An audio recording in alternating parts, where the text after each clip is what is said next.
want to come back now to Dominic and Anand, if you so chooses. What does history impart, and how do we see General Suchinda in 1992? A lot like General Prayut, he's a military man. General Prem was a military man, and he managed. Every military man had a way of managing or not managing. General Prem, he controlled the defense, interior, finance, 3 portfolios, and then the rest is power sharing. Civilians, military, civil military, power sharing. General Suchinda couldn't manage, so eventually it didn't last. General Prayut has been managing. So not a lot of power sharing, 5 years now, some power sharing. What can we expect based on the lessons we've had in the past? Where are we going now with the kind of a quasi-military, longer-term military supervision? I see it as a kind of a Thai political system in military custody. I don't think I made one point very clearly when I was speaking before, and that's the difference between 1992 and today, and how much trouble we're likely to see. But I think one point that really has to be got across is that, as that quote from Dr. Amar illustrated, we were coming out of a period of good government. There had been 14 months of excellent government under the Anand 1 period, so expectations, people had seen what was possible. This was a revelation for Thailand. This is not where we are today. We're in a very different position. We haven't had a decent government in Thailand probably for a decade, maybe longer. I mean, we can argue about when the last government was. So people's expectations at this point are very low. People are dismayed by how poorly politics has served them. And I think that's a very important backdrop to the situation. The other thing that I'd just like to pick up on, thank Kasit for his kind words, but you mentioned the circumstances of writing a book like this. And there is not a tradition in Thailand of writing political biographies that we would understand. What you do have in Thailand is people producing memoir of their time, and they tend to be very nice, but everybody gets on very well. And they're not very helpful if you want to understand things. So if you look at Singapore or Malaysia, you'll find that Lee Kuan Yew wrote his autobiography, and he would stay up until 4 a.m. correcting it so that he had the last word on everything. Dr. Mahathir brought out his autobiography, Doctor in the House, about 8 years ago. So that's something that's a hangover from British influence, and you would find that in Vietnam as well, a French influence. So there's much more of a writing tradition. In Thailand, it doesn't happen, and as Thitinan pointed out, there is this whole issue of how you have a discussion about issues that are difficult and controversial. So that if you write a biography like this, and you say something that somebody doesn't like, they take offense, and it becomes a fight. So this notion of critique that's so important in a biography, that you take a critical view of somebody, which doesn't mean that you're criticizing them. It means that you're looking at the way they do things. It's very unusual. So I had a very rare opportunity to write a book about somebody who's very, very significant in Thai history, who was prepared to cooperate, who was prepared to take that broader view, who wasn't going to sit there saying, you can't talk about this, you can't write that. So I had a very rare opportunity, and that's probably why this book took 6 years to write and went from 80,000 words to 250,000, because I suddenly realized that I was sitting with a piece of living history who dated actively from the late 50s, and he was this moving dot through modern Thai history, and that you could use him as a lens to see the bigger picture. And that's what I attempted to do. And that's what nearly killed me. I don't think I would do it again, but I would just like to thank Anand for staying the course, because he was there for 6 years, and he didn't get tetchy with me and sort of say, well, when is this going to finish, and will you hurry up? He saw it through, and it's a collaboration in that sense. And so I think that's something that should be noted. one point that came up in one of the reviews that was very interesting was that Cunanan, in his second government, disciplined the military, and he did it in a very clever way. You've got to read the book to get it. I won't bore you with it, but he used a major event that was coming up when he knew the military would be neutralized to kick 16 officers who'd been responsible for bloodshed into limbo, so they were sidelined.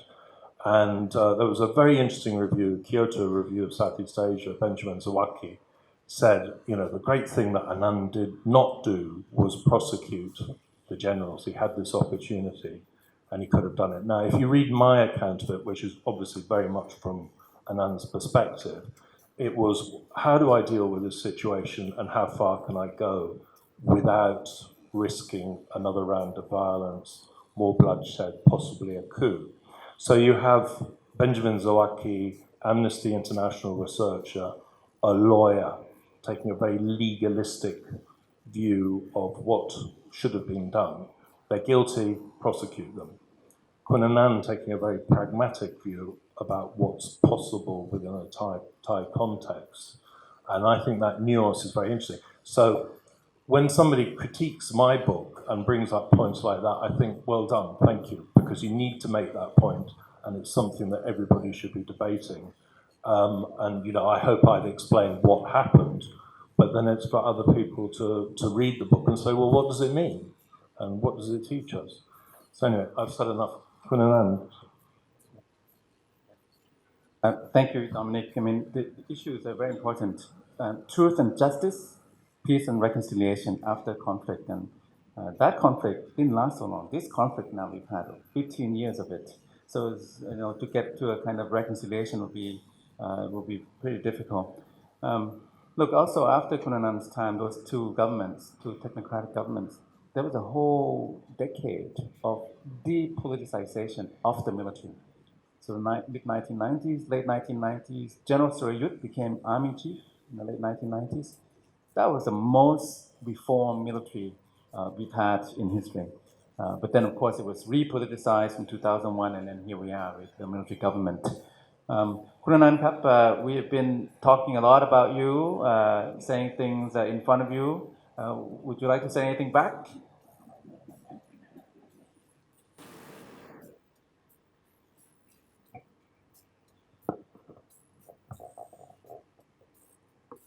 It's better that you speak in front of me and not behind my back. So what was the question? I'm sorry. Do I have anything else to say? Well, one question I have is, you know, if you were to, in view of our current situations over the last 5 years, recent elections, one question is, where are we going from here in parallel to, you know, we've had military coups before, and you were there for 1991. So that's one question, is like maybe just looking forward, looking out a little bit, where we're going from here in view of the military coup, most recent one, and also election. We've gone around in circles, you know. And second, if you were to look back in hindsight, anything you would have done differently? All right, I'll take the second question first. It's easier. No. I'm that type of person that I do what my duty requires me to do. And when I'm done with it, that's the past. I never look back. And I think that with hindsight, perhaps I made a few errors of judgment and I allow myself that privilege because I did make mistakes. Secondly, I think that you have to understand the Thai history and Thai culture. It's a very confusing one and very complex.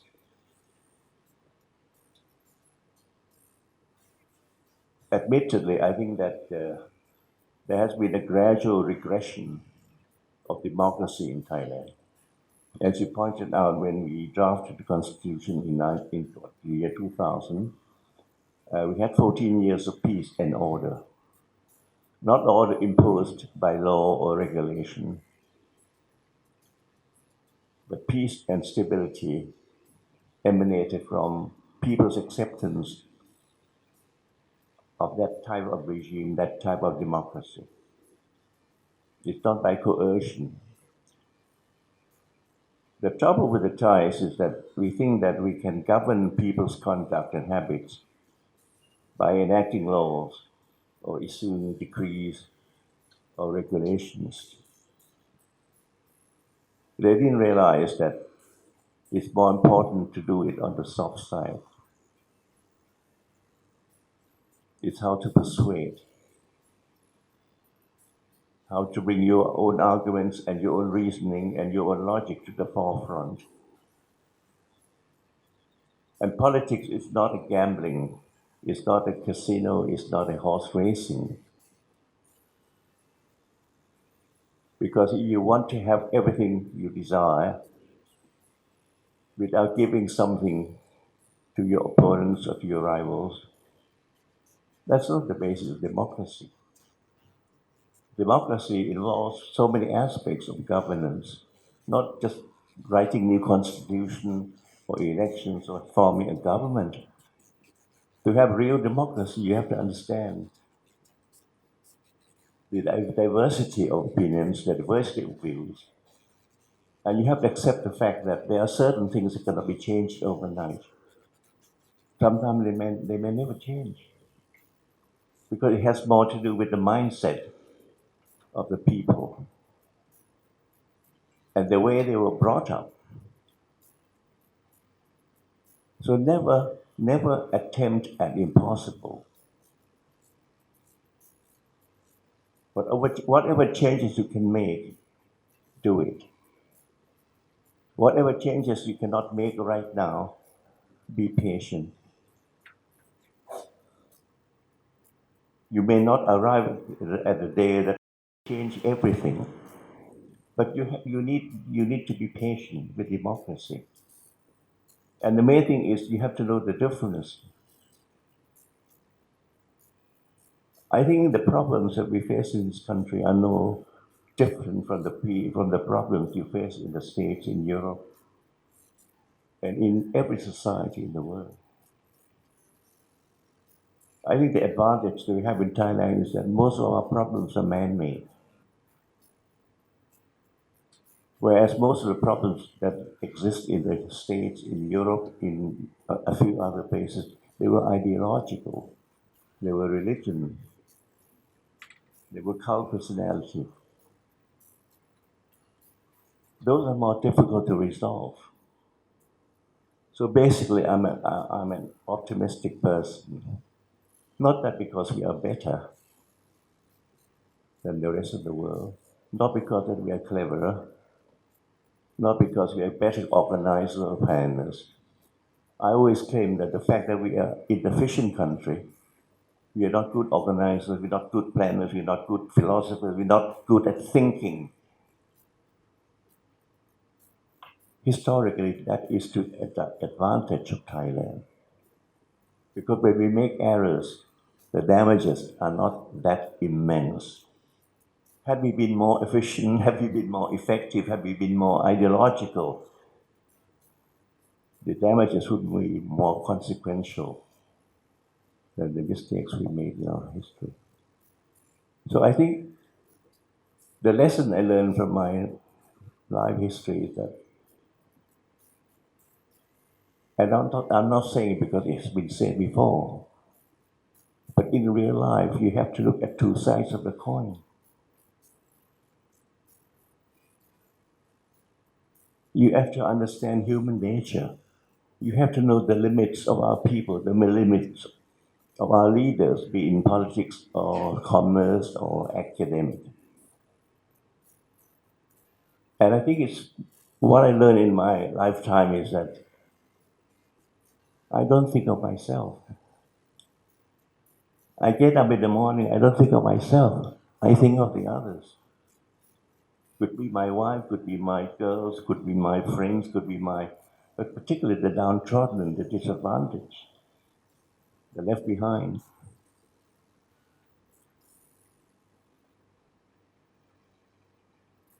I'm a patriot, but I'm not a chauvinist, nor am I jingoistic. I have passion. but passion for things that I can do, that I can change. I'm not dogmatic. I'm flexible in the methods, but I'm very firm, very fixed in principles.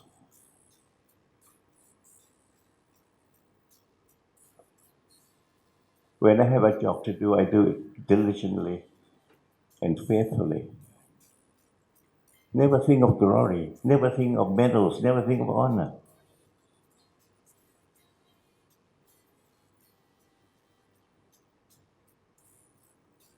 If you conduct your life as if you're just an ordinary person, you turn out to be a happy man. I don't crave for anything. I don't have ambition. I have aspirations, but I don't have ambitions. At least not for myself. Now, is that normal in Thailand? Perhaps not. Is that normal in other countries? Perhaps not. But the main thing is I'm not trying to change you. Everybody has to find out his own limitations and his own restrictions. And he has to exercise constraints to curb some of the not so good activities that you can conduct during your lifetime. Basically, you have to be broad-minded. You have to be able to listen to other people. You have to be able to argue peacefully with others. And even if you do not agree, you can agree to disagree without being angry with each other, without being envious with one another. I find that in my life, I don't have anger. I don't have jealousy. I don't have revenge. And I let go. I mean, I'm not a religious person, and I always regard Buddhism as a philosophy of life rather than a religion, because you don't have to have faith. Faith is something that you cannot impose on people. And that's nothing I dislike more than having something imposed on me.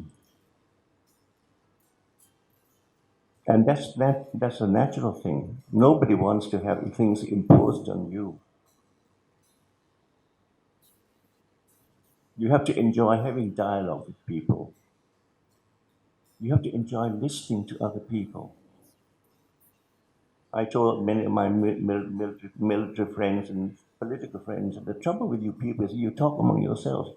You talk among the converts. You don't hear the other side of the coin. And even if you hear it, or even if you listen to it, you don't hear it. And you don't make real attempt.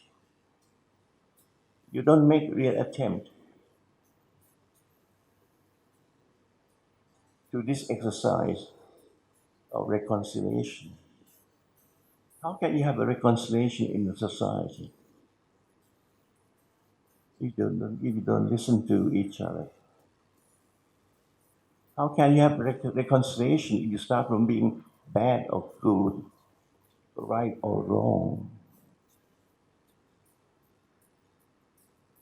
It is a process you have to learn. It is a process you have to develop. When I became Prime Minister the first time, I didn't have any base. I didn't have political base. I didn't have military base. I didn't have anything. I was a total stranger to most Thai people because, being a diplomat, however good you were, nobody knows you in your own country. So I came into the office with great handicap. And I said to myself, what can I do? It is easy to blame other factors in your life, or to blame this or to blame that. You have to do your own self-examination. And my conclusion then was that the first thing I had to do was I had to earn the trust of the people. I knew what would be impossible to earn total trust from the military, nor the politicians, nor the people involved in industry and commerce. So in my first 6 months, I gave so many interviews in Thai or in foreign language. I gave so many talks. I met all sorts of people.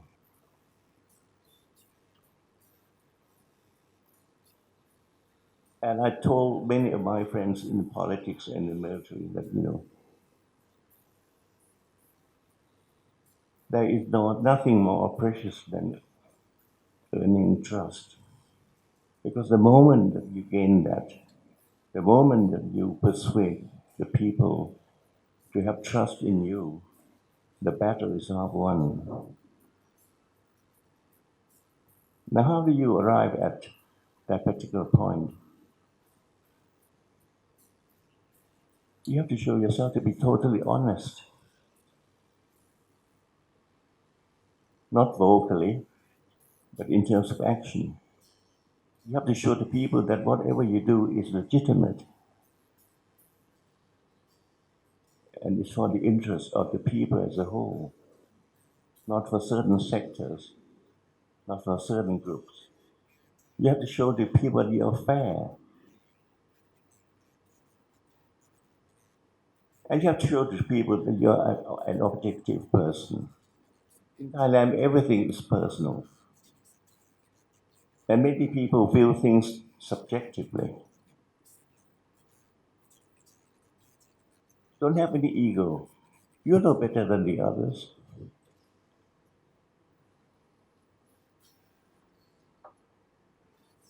Don't have that hubris.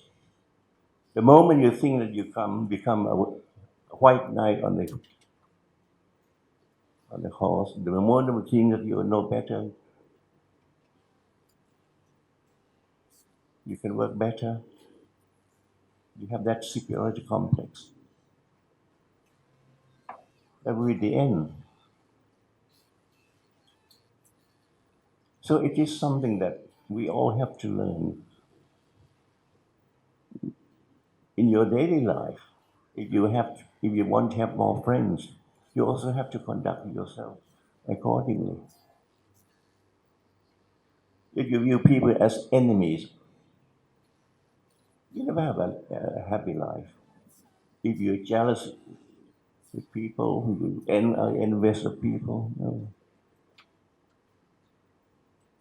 That's how I see my life. I don't see my life as a good man or as a better man.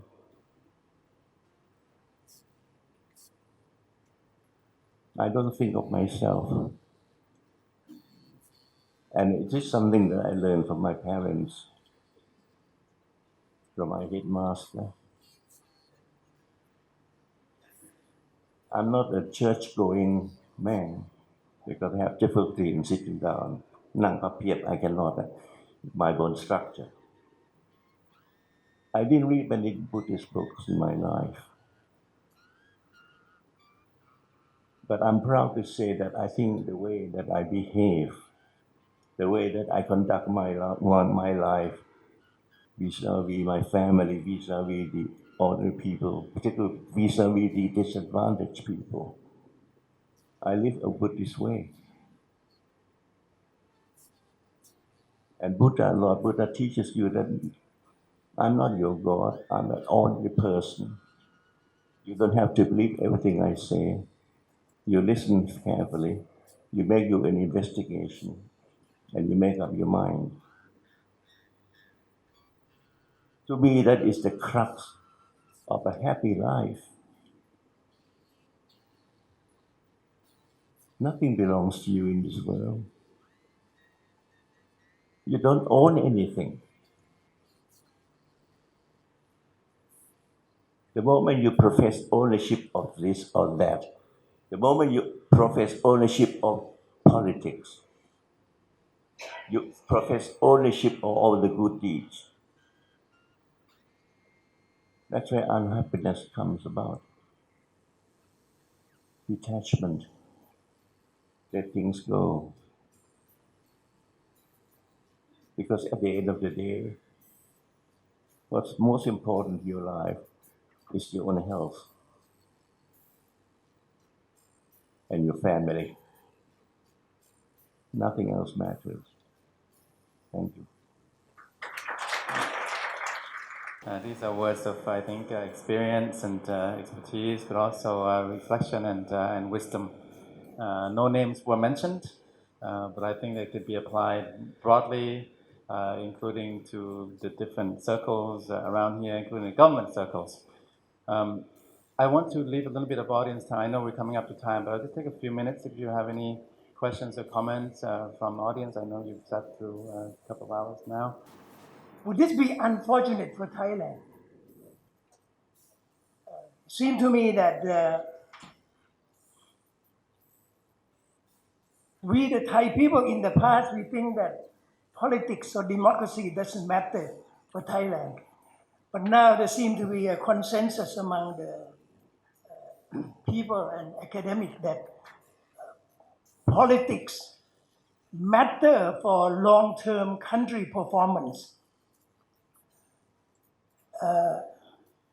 I mean, you look at the world, I mean, all the moral leaders, they go into politics.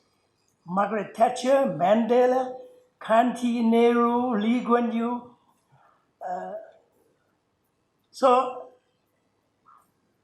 if there is a limit to what a moral leader can do to a country, Thailand may be unfortunate because Kunanan doesn't like politics. Maybe I like to throw a hypothetical question that, according to Dominic's book, that Kun Thaksin approached Kun Anand, and of course Kun Anand refused many times for other party, Democrat or Palang Tham. Would Thailand politics will be different, or could be disruptive? Would be something new that it will be completely different. We might not have a divisive politics that we encountered in the past 30 years. If Kun Anand accepted the leader.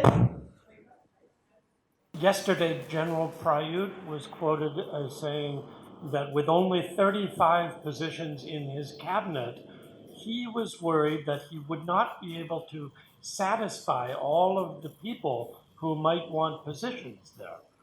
With that in mind, I would love to ask Kun Anand or Professor Faulder, what were the decisions that went into filling what was perhaps Thailand's one and only technocratic cabinet, and a cabinet that was chosen based on merit? I have had seminar with Kun Anand for several years, especially when he resigned from the Ministry of Foreign Affairs. And I'm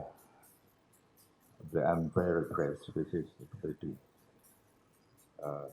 I think he's a self-actualized person. He's a happy man.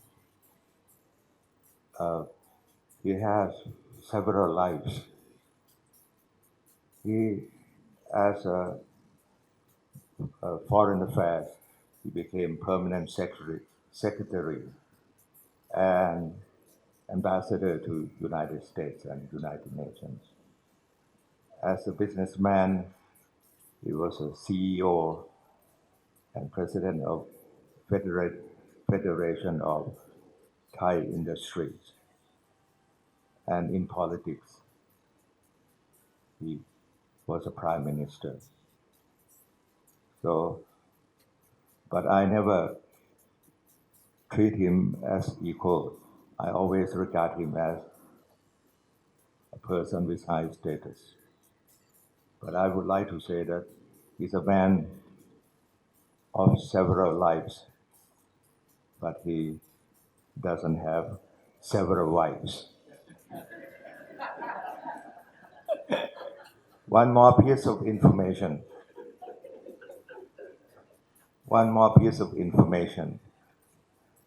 There was a magazine in Thailand published in English saying to the effect that Kun Anand can entertain any audience at any time and in any place with his wit and charm. No one can compare with his sophistication. Be that as it may, there is one person who can perform better than he could. That man whose last name is Bond. People call him Jimmy. His real name is James Bond. Late 1990s. Thai was formed in 1998. So if Thaksin were to approach Anand, would have been around the late 1990s, before the election in January 2001. Who asked that to Anand. And I think the number of cabinet portfolios, the 1997 constitution limited it to 36, including PM. Before that, Asukinda did 40-something. So Anand Kap.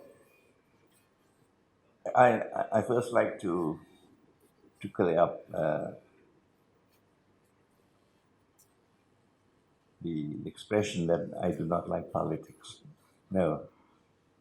I merely say that politics is not my cup of tea. I enjoy being Prime Minister twice. I enjoy the work, but I never enjoy the office trappings and whatever that comes with the title. Historically, it's known that I never aspire to become a politician or to be anything. I never aspire to be ambassador or permanent secretary or president of blah, blah, blah, or chairman of this or that. It just came to me perhaps accidentally or through natural process. I was first approached to be head of a political party by the Democrats. And may not have heard of it. One time, the leaders of the Democrat Party came to me and said that they would like me to. And I was offered to be head of the political party again by General Chachai.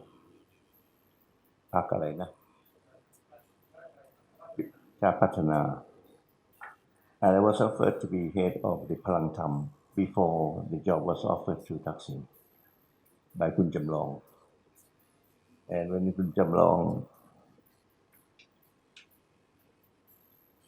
gave up the job and passed it on to Kun Thaksin, and then when Kun Thaksin was about to form his political party, he also asked me. So I think that it's a common knowledge that it's not in my nature to be in a political game. I enjoy politics. I can manage politics. But as a person, I cannot play politics. And I'm not saying whether it's wrong or whether it's good or bad. It's not my nature. Secondly, I think many people have the tendency to believe that you can only help the country if you join a political party or have political power. Yes, there is an element of truth in that. But throughout my life, I've taken up many activities which, in my view, contribute to the betterment of the society. So, I mean, can you imagine if everybody wants to play politics? That would be a total chaos.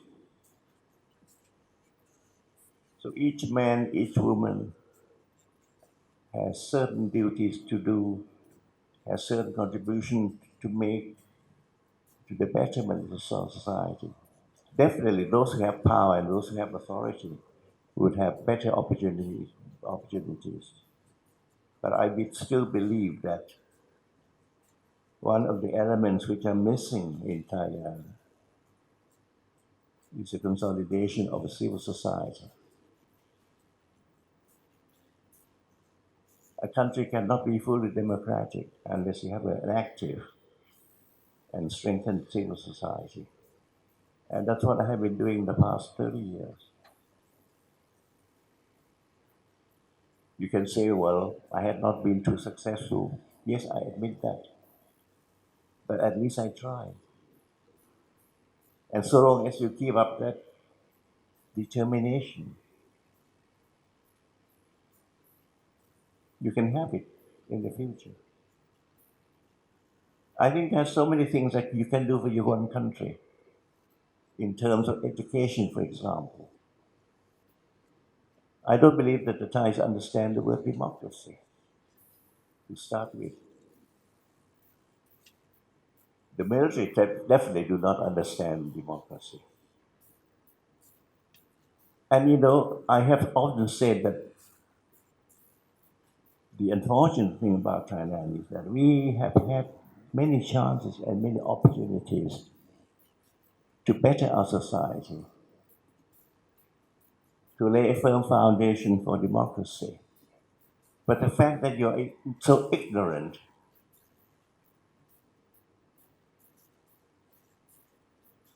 of the complexity of democracy, so you have always missed opportunities in the past. The military never learned that they cannot run the country.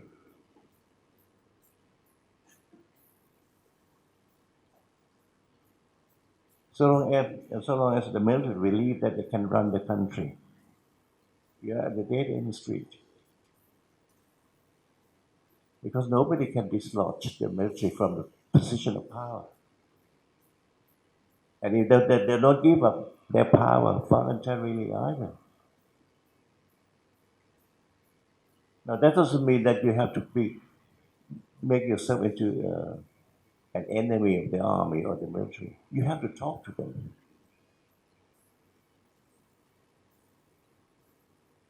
But it's very difficult to change their mind. Why?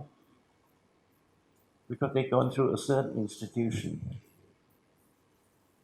which teaches something very opposite to what I've been saying. I am what I am because of my parents. I am what I am because of my teacher. I am what I am because of my friends, etc., etc.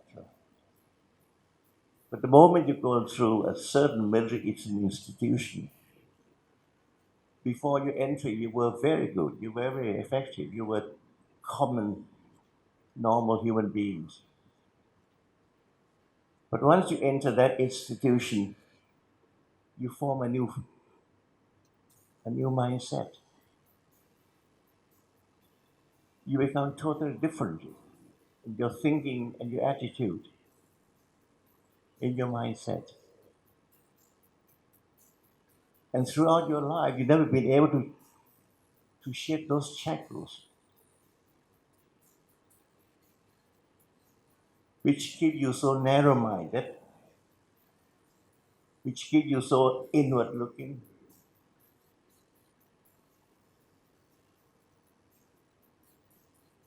And which keep you ignorant of facts of life,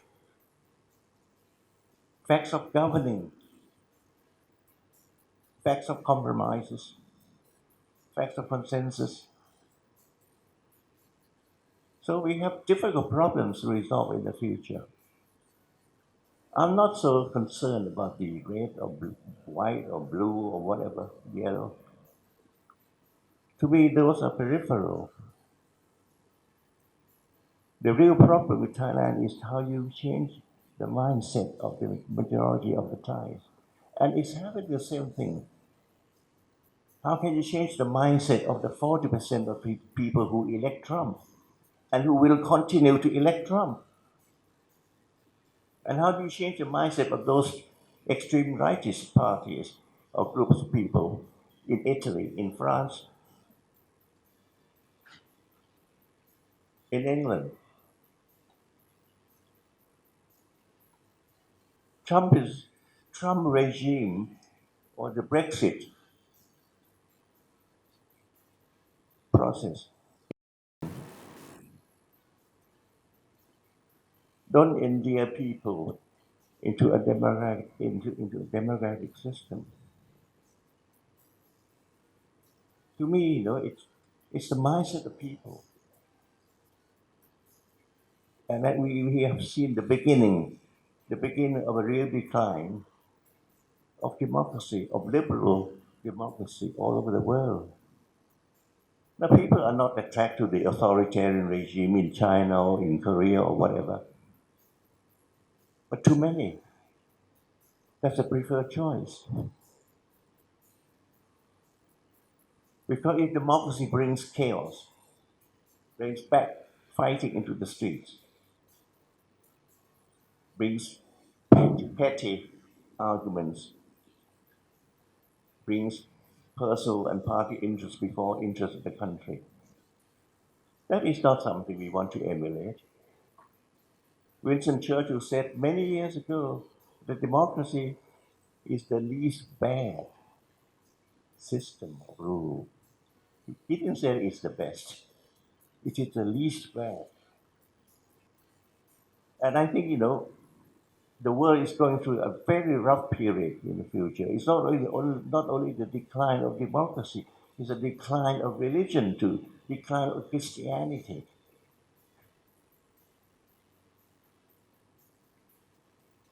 And I always told my friends in Thailand that, yes, we have so many faults, we have so many handicaps, we have so many issues that we need to address. But don't give up. Other countries have the same. Whatever you do, you've got to retain optimism. It's very important. Otherwise, you cannot sustain yourself.